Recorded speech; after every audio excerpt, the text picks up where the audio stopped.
Hello everyone, this is Gloria with stampwithgloria.com. Today I'm going to show you how to make this hydrangea ball. I use the 2 3/8 inch scallop circle punch to do this. And it's actually, there's a minimum amount of supplies in doing this, but it has wonderful results and it is time consuming. So just kind of tell you up front right now that if you're going to make one of these, it's probably a 3-day project. But let me show you how to do this. Let's get started. I bought some pots from Menards at the end of the season, and they were about 50 cents a piece, so I got a really good deal on them. And then the ball itself is a styrofoam ball that I bought from Joann's, and it's a 6-inch styrofoam ball that I glued to the inside of the pot here. Okay, so to make the rosettes, what I do is I actually take and put the scallop punches in water. Now, this just breaks down the fibers so that it's easier for me to manipulate the paper when I'm making something. And I've let these soak overnight in water, and they've been just fine the next day. So I do 100, 150 at once. The 6-inch ball actually takes about 300 of these scallop punches to make all the roses on that ball. So once you've broke down the fibers a bit on the paper, you're just going to take it out of the water, and then I just fold it in half and pinch it in the middle. Then I just take the scallops and kind of accordion style roll them up so that we have the beginnings of the rose, and then I pinch the bottom. Okay, so once you're done, it looks like this, and it'll dry overnight. So that would be the first step, is making your posies and then letting them dry overnight. Now once you've got your posies together, you need 3 scallop punches that are rolled up like this to make one flower. And how I do it is I take one with a nice little peak on the end, and then the other 2 I cut off the peak. Okay, and cut this one off, and then I've made a little hole. So I'm going to open this up, all right, and then I do use Eileen's tacky glue. Our white glue works just fine, but in a project like this where it's going to take quite a bit of glue, I just got the Eileen's. It was just easier to use a bigger source for the glue. So once you put some glue on there and you've got that hole, you're going to just tuck it right into the posy there. You see the rose is starting. Okay, so then we'll do the second one. You're just going to open it up. It doesn't matter what the middle looks like. I know it looks kind of rough, but in the end it's going to be just fine. Okay, so then I'm going to take and tuck that on to that posy. And right, voila, you've got a flower. Isn't that cool? And it's pretty easy. So once you glue all these together, I found that it's just, again, easier to wait overnight. Let the glue set up so that it's nice and ready to go. So then the next thing you would do, and I finished this ball just for this demonstration so that you could see, but the next thing you would do is you'd have the foam ball, and I take and I make a little indentation in the foam ball with the scissors, and then that's why I have the peaked end. I put glue on that end again, and then I tuck it in that little hole that I made, and then that helps you get a more uniform look on the styrofoam ball. So how do we go from this to this? Super simple. Once you've got the roses all put together and they're dry, then you're going to take your spritzer, and this, I put crisp cantaloupe in. That's what my posy is crisp cantaloupe.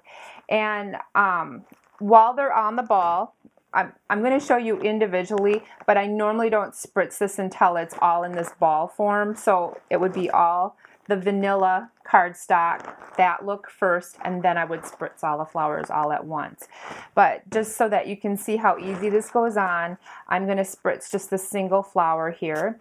And you just spritz away and, you know, get the color that you want. Now the thing is, this flower, the more color that you put on, it's water, right? So it's going to relax the flower. So I usually do this in stages as well. So I will spritz on a light color, let it dry overnight, and then come back and hit the spots that I missed. That way your ball won't totally relax, and you'll have a nicer looking product, a more uniform looking product. So that's what I did here. One of the things you want to remember is that although this looks very intense, it's going to dry to a lighter color, and that's true for whatever color you're going to do. So the darker you want the ball, the more layers of color you're going to have to spritz on. I have found that the layers are much better than trying to put a huge concentration of ink in your spritzer. I use about 10-12 drops of ink and then the rest water and spritz it on. And to get it darker, I just keep layering on the color. If you try to spritz on a really intense color all at once, it tends to run and not look uniform. So you want to do this in steps as well. So once we've spritzed the flowers, they look like this, and you've dried it overnight, then I'm going to tuck in some leaves. And I just used the Bird Builder punch for the leaves. And I've got the little guy here. Just take a strip and go along the strip and punch your leaves, okay? All right, so we've got a couple of leaves going on there. It's actually the birdie wing on the punch, but today it's the leaves. Then I'm going to use smoky slate and a sponge dauber. Now, I want a little depth to my leaves when they're on the hydrangea. It's all about reflecting light. It's all about realism. So sponging the leaves just gives it a little bit of depth. I'm sponging it with the smoky slate because I don't want it such a super intense color that it sticks out, but I do want a hint of shadow going on there. So I picked a lighter color than the cardstock.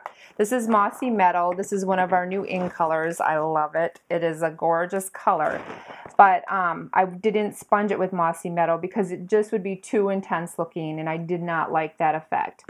So once you've got the birdie wing, or now leaf, sponge, I usually fold it in half, and then I fold the bottom a little bit.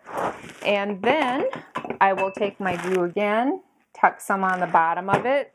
And another reason you want this to dry is because when you tuck these leaves in, you want to attach them to a dry surface, right? If you don't let it dry overnight, this is going to be wet, and then it won't stick to the hydrangea ball. So dry, dry, dry. Everything needs to be dry. So once the leaves are in there, I noticed that on here, I don't know if you've noticed, but there is a hint of brown color looking on in here. And the reason is because hydrangeas die. They don't last very long.